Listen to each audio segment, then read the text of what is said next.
আর ওই যে আর একটা জিনিস সবাই দেখবেন বলে যে বট বাহিনী শিবির খালি কি বলে, কাউকে গালিগালাজ করে। এটা একদম খুব পরিষ্কার করে খালেদ মহিউদ্দিনকে বলে দিচ্ছি।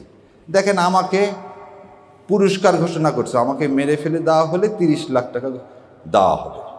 এটা কিন্তু খালেদ মহিউদ্দিনরা বলেন না। আমার কিসের জন্য, আমার জীবনের জন্য মূল্য ঘোষণা করা হয়েছে।